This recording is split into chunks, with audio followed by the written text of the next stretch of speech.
Video பார்த்துட்டு இருக்க எல்லா 10th and 11th ஸ்டாண்டர்ட்ஸ்க்குமே ஒரு டவுட் இருக்கும். What is JEE exam? ஜேஇக்கு எல்லாரும் ப்ரிப்பேர் பண்றாங்க. பட் அதை பத்தின கம்ப்ளீட் வீடியோ தான்.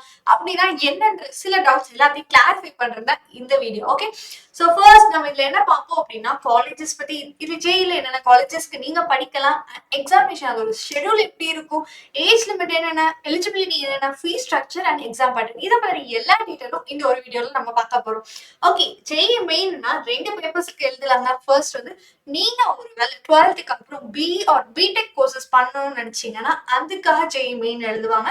இல்லைன்னா B Arch and B planning courses பண்ணணும் அப்படின்னு நினைச்சீங்கன்னா அதுக்காகவும் ஜேஇ பேப்பர் எழுதுவாங்க. ஸோ பேப்பர் 1ல வந்து பி ஆர் பிடெக் இன்ஜினியரிங் கோர்சஸ்க்கும் அண்ட் ஃபார் 2ல வந்து ஆர்கிடெக்சர் கோர்ஸுக்கும் நம்ம எடுக்க போறோம். ஓகே, ஸோ இந்த செக்ஷன் இதுல வந்து 2 செக்ஷனா நடக்கும். நார்மலி 2 டைம் ஒரு இயர்ல நம்மளால எழுத முடியும். Section 1 and section 2. Section 1 mostly January month நடந்து முடிஞ்சிடும் அண்ட் செக்ஷன் 2 வந்து ஏப்ரல் மந்த் நடக்கும். ஸோ ஜனவரி 1 அதுக்கான ரெஜிஸ்ட்ரேஷன் எப்போ நவம்பர்லேயே ஸ்டார்ட் பண்ண ஆரம்பிச்சிருவாங்க. ஏப்ரல் செக்ஷனுக்குன்றப்போ அதோட செக்ஷன் வந்து பிப்ரவரியிலே ஸ்டார்ட் ஆயிரும். So everyone stay attention. நம்மளுக்கு நவம்பர் மந்த் ஏப்ரல் மந்த் ஒரு கியூஷியஸான டைம். ஏன்னா எல்லா எக்ஸாமுக்கான ரெஜிஸ்ட்ரேஷன் எப்பவுமே அங்கேயே ஸ்டார்ட் ஆகும். ஸோ ஓகே, ஏன் ரெஜிஸ்டர் பண்ணோம் அப்படின்னா ரெஜிஸ்டர் பண்ணி நீங்க அப்ளை பண்ணா மட்டும்தான் அதுக்குள்ள உங்க ஹால் டிக்கெட் ப்ரொவைட் பண்ணி உங்களால ஜனவரி அண்ட் ஏப்ரல் மந்த்ல எக்ஸாம் எழுத முடியும். ஸோ காலேஜஸ் பார்த்தோம்ல, என்னென்ன காலேஜஸ்க்குலாம் இந்த எக்ஸாம் வச்சு ஃபர்ஸ்ட் போகலாம் அப்படின்னா என்ஐடி, நேஷனல் இன்ஸ்டிடியூட் ஆஃப் டெக்னாலஜின்னு சொல்ற NITs and IIT, triple ITs and CFIT and ஏதாவது சென்ட்ரல் யூனிவர்சிட்டிஸ் ஆர் இன்ஸ்டிடியூட் வந்து கவர்மெண்ட் ஃபண்டடா இருக்குன்னா அந்த யூனிவர்சிட்டிஸ்க்கு நம்மளால போக முடியும். இது போக டீம்ட் அண்ட் பிரைவேட் யூனிவர்சிட்டிஸும் இருக்கு. which is top mode in இந்தியான்னு சொல்ற எல்லா பிரைவேட் யூனிவர்சிட்டிஸ்க்கும் நம்மளால ஜேஇ மெயின் வச்சு போக முடியும். அண்ட் அதுக்கப்புறம் ஒரு கவுன்சிலிங் அட்டென்ட் பண்ணி. ஓகே, ஸோ என்ஐடிஸ் லிஸ்ட் என்னன்னா மொத்தம் அரௌண்ட் 31 என்ஐடிஸ் இருக்கு. ஸோ அதோட லிஸ்ட் தான் இங்க கொடுத்துருக்கேன். நெக்ஸ்ட் பாத்தீங்கன்னா triple ITs. What are the triple ITs you have அப்படிங்கிற ஒரு complete detail and courses list தான் இங்க மேல இருக்கிறது. ஓகே, ஃபர்ஸ்ட் பேப்பர் 1ன்னு சொன்னோமா பி அண்ட் பிடெக். அதோட மோட் பாத்தீங்கன்னா சிபிடி மோட், அதாவது கம்ப்யூட்டர் பேஸ்ட் டெக்ஸ்டா தான் நீங்க எழுத போறீங்க. ஆனா பிஆர்க்ல வந்து 2 பேப்பர்ஸ் இருக்கு. ஃபர்ஸ்ட் பேப்பர் வந்து மேத்தமெட்டிக்ஸ் பேஸ் பண்ணி இருக்கும் and second paper purely aptitude based பண்ணி இருக்கும். அண்ட் இந்த 2 டெஸ்ட்டுமே சிபிடி மோட். ஆனா அதுலயும் தேர்ட் பேப்பர் ஒன்று இருக்கு, டிராயிங்னு ஒன்று பேப்பர் எழுதுவீங்க. இது வந்து பென் ஆர் பென்சில் வச்சுதான் எழுத போறோம். ஸோ ஒரு ஆஃப்லைன் மோட்ல தான் நீங்க எழுத போறீங்க இந்த டிராயிங் இந்த பேப்பர் மட்டும். ஓகேங்களா? நெக்ஸ்ட் அதுலயும் பி பிளானிங்கும் நீங்க அப்ளை பண்ணலாம். ஸோ அதுக்கு aptitude, mathematics and planning based கொஸ்டின்ஸ்ல ஒரு 3 பேப்பர்ஸ் இருக்கு. அந்த 3 பேப்பர்ஸையும் நீங்க சிபிடி மெத்தட்ல போட்டுடலாம். ஸோ இதுக்கு பென் பேப்பர் கிடையாது. பி பிளானிங்க்கு சிபிடி எல்லாமே சிபிடி மோட். ஓகே, சிபிடினா சொல்றேன் which is computer based test. அது போக என்னென்ன லாங்குவேஜஸ்ல நீங்க டெஸ்ட் எழுதலான்றப்போ எல்லா எக்ஸாமினேஷன் சென்டர்லயும் நம்மளால இங்கிலீஷ் எழுத முடியும். அண்ட் இங்கிலீஷ் ஓரளவு இங்கிலீஷ் அண்ட் ஹிந்தி எழுதலாம்ல. இந்த எல்லா சென்டர்ஸ்லயும் இங்கிலீஷும் ஹிந்தியும் அவைலபிளா இருக்கு. அண்ட் தமிழ்ல பார்த்தா நீங்க சூஸ் பண்ற சென்டர்ஸ் வந்து தமிழ்நாடு அண்ட் புதுச்சேரி இல்லைன்னா அந்தமான் நிக்கோபார் ஐலாண்ட்ல நீங்க சென்டர்ஸ் சூஸ் பண்ணீங்கன்னா அந்த இடத்துல இங்கிலீஷ் அண்ட் தமிழ் வந்து நீங்க எழுதலாம். ஸோ அந்த லாங்குவேஜ் எந்தெந்த ஏரியாஸ்ல நீங்க சூஸ் பண்ணலாம் அப்படின்றதுக்கான விஷயம். ஸோ மோஸ்ட்லி இப்போ எல்லாருமே இங்கிலீஷ் தான் எழுதுறோம். ஸோ நம்மளுக்கு எந்த வரிஸும் கிடையாது. ஸோ நெக்ஸ்ட் பாத்தீங்கன்னா marking scheme and exam pattern. இந்த எக்ஸாமோட மார்க்கிங் ஸ்கீம் எப்படி இருக்கும், எக்ஸாம் பேட்டர்ன் எப்படி இருக்கும்ன்றதா பார்க்க போறோம். ஓகே, ஃபர்ஸ்ட் இதுல என்னென்ன டைப் கொஸ்டின்ஸ் இருக்குன்னா 2 டைப் ஆஃப் கொஸ்டின்ஸ் வருங்க. ஒன்னு எம்சிக்யூவா இருக்கும், இல்லைன்னா நியூமரிக்கல் டைப். எம்சிக்யூனா என்ன, ஒரு கொஸ்டின் கேட்பாங்க, அதுக்கு சூஸ் த பெஸ்ட் சொல்லிட்டு 4 கொஸ்டின் ஆப்ஷன்ஸ் கொடுப்பாங்க, which is MCQ. Numerical type கொஸ்டின்ஸ்னா just fill in the blanks மாதிரி கொடுப்பாங்க, நாம ஆன்சர் பண்ணணும். இந்த 2 டைப் ஆஃப் கொஸ்டின்ஸ் தான் கேட்பாங்க. ஓகே, இதுல 3 விதமா பட்டன்ஸ் இருக்கும், which is ஆன்சர்டு பட்டன் இருக்கும், அன்ஆன்சர்டா இருக்கும், மார்க்டு ஃபார் ரிவ்யூவா இருக்கும். ஆன்சர்னா எந்தெந்த கொஸ்டின்ஸ்க்கு நீங்க ஆன்சர் பண்ணி வந்துட்டீங்கன்றது கிரீன் கலர்ல ஆன்சர்ட் அப்படின்னு காமிக்கும். அன்ஆன்சர்னா இந்த கொஸ்டின்ஸ்க்கு நீங்க ஆன்சர் பண்ணல, அதாவது எதுவுமே நீங்க கிளிக் பண்ணல அப்படின்றத அன்ஆன்சர்டு கொஸ்டின்ஸா காமிப்பாங்க. மார்க்டு ஃபார் ரிவ்யூ அப்படின்னா உங்களுக்கு அந்த கொஸ்டின்ஸை திருப்பி பார்க்கணும். அதாவது you come in line wise 1 2 3 questions அப்படி வந்துகிட்டே இருப்பீங்க. ஆன்சர் பண்ணிட்டீங்கன்னா ஆன்சர் ஆயிடும், நெக்ஸ்ட் அப்படின்னு போயிட்டீங்கன்னா அன்ஆன்சர்ட் ஆயிடும். இல்ல நீங்க மார்க் பண்ணணும், திருப்பி நான் லாஸ்ட் கொஸ்டின்ஸ் வரைக்கும் ஃபுல்லா ஒரு டைம் பார்த்துட்டு திருப்பி இந்த கொஸ்டின் நான் ஒரு டைம் ஆச்சு பார்க்கணும் அப்படின்றது எல்லா கொஸ்டின்ஸையும் மார்க் ஃபார் ரிவ்யூ அப்படின்னு மார்க் பண்ணி வச்சுக்கணும். அப்பதான் திருப்பி வந்து உங்களால அது ரிவ்யூவா திருப்பி பார்க்க முடியும், அந்த கொஸ்டினை திருப்பி படிச்சு ஆன்சர் பண்ண முடியும். ஸோ மார்க் ஃபார் ரிவ்யூனா என்ன, ஒரு டைம் ஒரு 2 டைம் மேல நான் அதை பார்க்கணும், பார்த்து தான் ஆன்சர் பண்ணுவேன், கொஞ்சம் டைம் ஆகுன்றத மார்க் ஃபார் ரிவ்யூ அப்படின்னு கொடுத்துட்டு அவங்க ஆன்சர் பண்ண ஸ்டார்ட் பண்ணுவாங்க.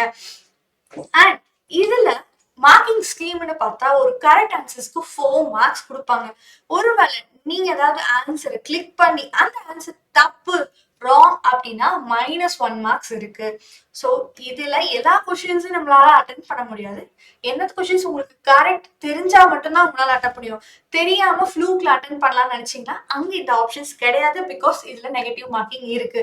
அட்டன் பண்ணாம விட்டா கூட 0 மார்க்ஸ், அதுக்கு வந்து மார்க் போடாம இருப்பாங்க. பட் அட்டன் பண்ணி தப்பாயிடுச்சுன்னா -1 மார்க், நம்ம எடுத்ததுல இருந்து 1 மார்க் கம்மி ஆகும். ஓகே, ஸோ இதுல மார்க்கிங் ஸ்கீம்ன்றப்போ ஒரு வேலை நீங்க B or BTech paper choose பண்றீங்கன்னா இதுல எப்படி இருக்கும்னா பிசிக்ஸ், கெமிஸ்ட்ரி, மேக்ஸ்னு இருக்கும். ஃபர்ஸ்ட் நீங்க வந்துட்டு மொத்தமா 20 கொஸ்டின்ஸ் கொடுப்பாங்க. MCQ டைப்ல மொத்தமா 20 கொஸ்டின்ஸ் கொடுப்பாங்க. ஆனா அந்த 20 கொஸ்டின்ஸ்ல 20 கொஸ்டின்ஸும் நீங்க அட்டென்ட் பண்ற மாதிரி இருக்கும். அந்த numerical type, fill in the blanks type சொன்னால அதுல 10 கொஸ்டின்ஸ் தான் கொடுப்பாங்க. நீங்க அதுல 5 மட்டும் அட்டென்ட் பண்ணா போதும். 10மே அட்டென்ட் பண்ணணும்னு அவசியம் கிடையாது.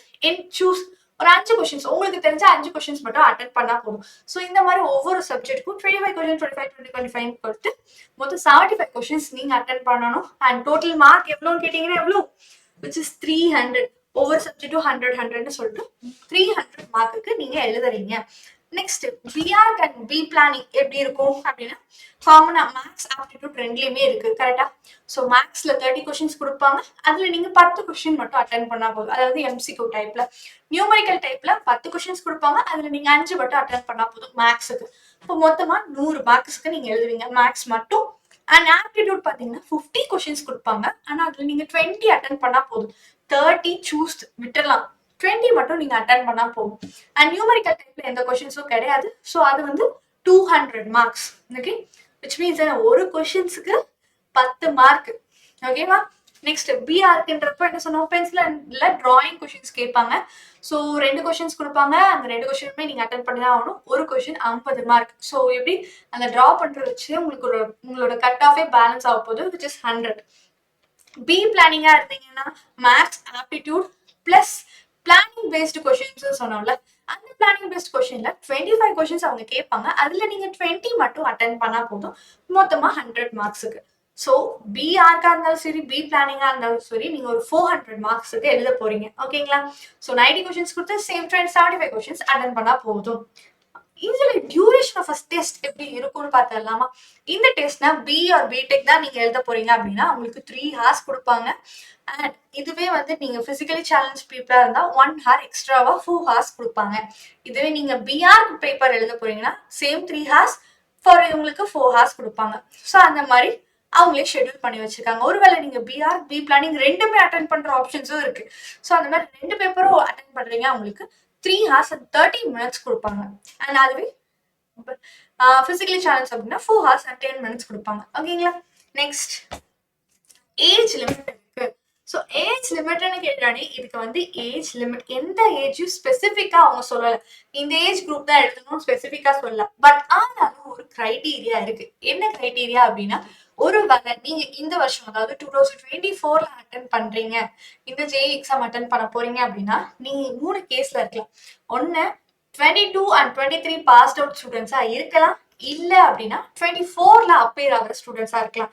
அதாவது எந்த வருஷம் நீங்க ஜேஇ எழுத போறீங்களோ அதுக்கு 2 வருஷம் முன்னாடி பாஸ்ட் அவுட் ஸ்டூடெண்ட்ஸா நீங்க இருக்கலாம். இல்லைன்னா அந்த வருஷம் எழுத போற ஸ்டூடெண்ட்ஸா இருக்கலாம். ஓகேங்களா. ஸோ இந்த கிரைட்டீரியா மட்டும்தான். நெக்ஸ்ட் இதோட ஃபீஸ் ஸ்ட்ரக்சர், இதுக்கான அப்ளிகேஷன் ஃபீஸ்ன்னு பார்க்கும்போது பி ஆர் பிடெக்கு ஜென்ரலா வந்து 1000 rupees வாங்குவாங்க.